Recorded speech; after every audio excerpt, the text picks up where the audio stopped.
The spotlight burns through the haze like a blade, cutting straight onto the 6 silhouettes lined up in the steel-cold gloom of the Cook County Jail.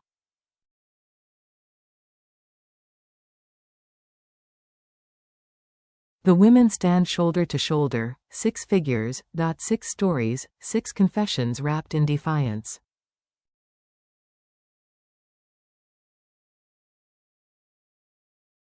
Humor, fury, and the kind of truth only whispered behind locked bars. When the band hits the first jagged note, the air crackles.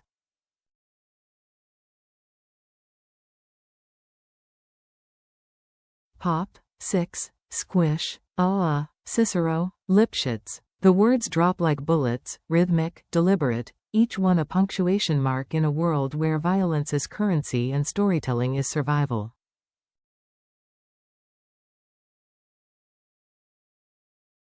And now, the MC's voice booms, the 6 merry mistresses of the Cook County Jail, in their rendition of the Cell Block Tango.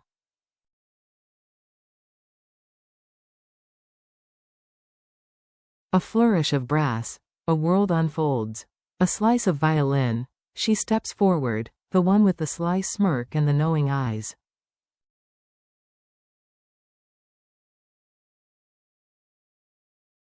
If you'd have seen it, she begins, her voice a smooth Chicago drawl sharpened with irritation.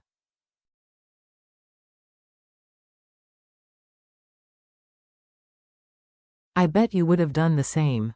She speaks of Bernie, the man with the infuriating habit that gnawed at her patience bit by bit.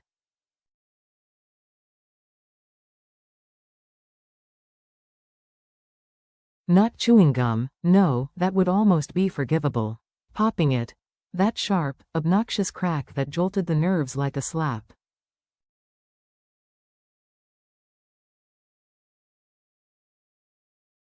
She told him plainly. She warned him, you pop that gum one more time.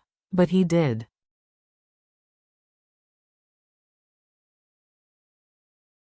Of course he did. The moment plays out in her retelling, slow motion, cinematic. The picture frame on the wall, a symbol of domestic hope that had long since cracked beneath the surface.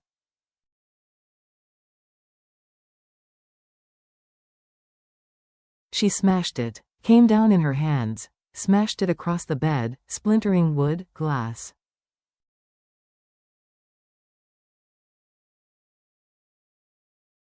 Memory and patience in a single arc of rage. He had it coming, she says, shrugging with the confidence of someone who's made peace with her choices.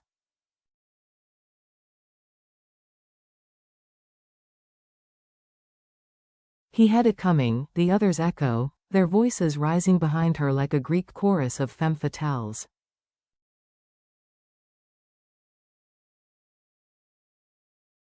The next woman steps into the light, elegance masking the bitterness beneath. She recalls meeting Ezekiel Young of Salt Lake City, 2 years ago, maybe a lifetime ago.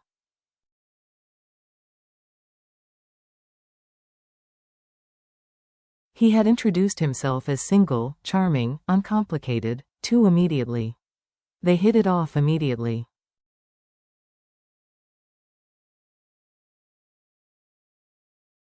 But the truth surfaced like a body in the river. He wasn't single.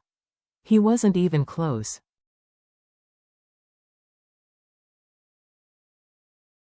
Ezekiel Young had 6 wives, scattered across the state like forgotten promises, and like clockwork, he was working his way toward a 7th.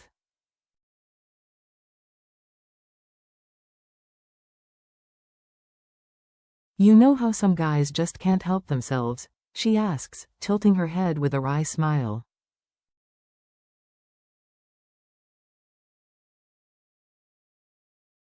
A crime, really. She doesn't bother describing the aftermath in detail. Women like her don't need to.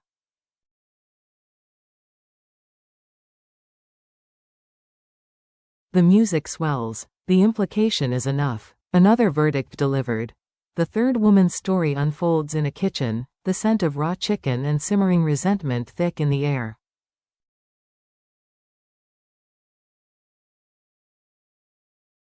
She had been carving meat for dinner when Wilbur, her husband, stormed in, his face red, his voice a weapon.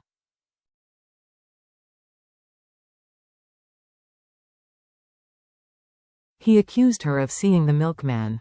And again. Again. The same tired story, the same spiral of jealousy that had drained the life out of their marriage long before the final moment.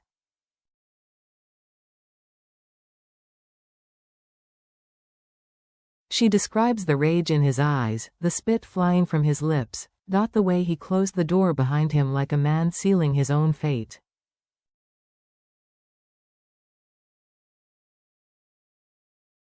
And then, she says, wiping her hands on her apron in the memory, I cut him out of my life.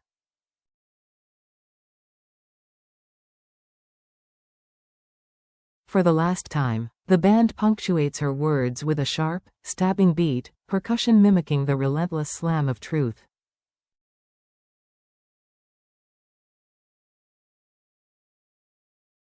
The dancers freeze.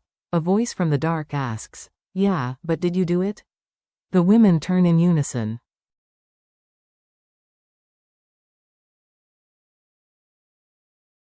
Not guilty. The crowd erupts.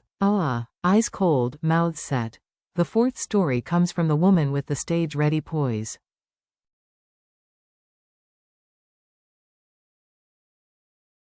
The one who once performed under glittering lights rather than prison fluorescents.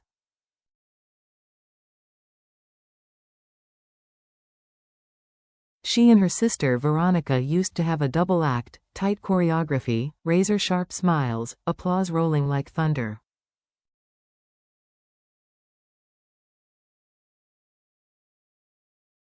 Her husband Charlie traveled with them too, always nearby, always watching.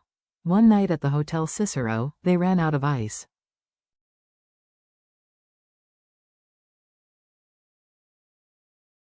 A moment's errand. A small, forgettable need. But when she returned, the world she knew cracked. Veronica and Charlie.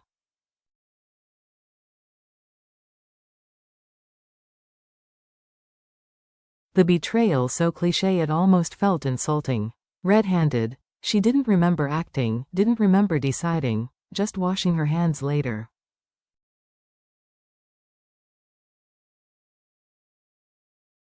Staring at the water, realizing something irreversible had already happened, her voice trembles only for a moment.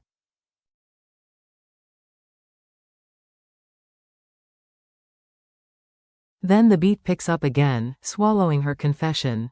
The final story belongs to the woman who loved Lipschitz, a man so unreliable he seemed to dissolve into thin air on command.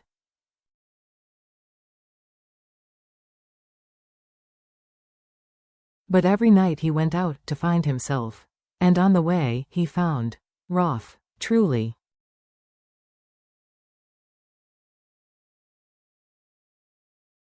She adored him. Irving, Rosemary, Gladys, an assortment of names that sound more like a police lineup than a love life.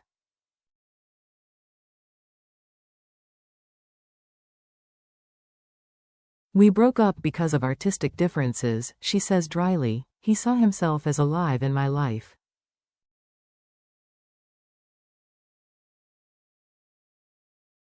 I saw him, gone. The line hits like a cymbal crash, sharp and final. The six voices merge, rising in triumphant accusation. He had it coming.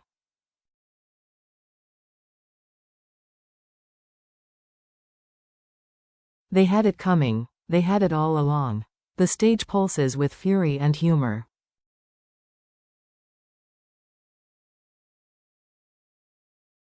Justice and denial. Each story a performance, each claim a testament to the blurred lines between guilt and survival.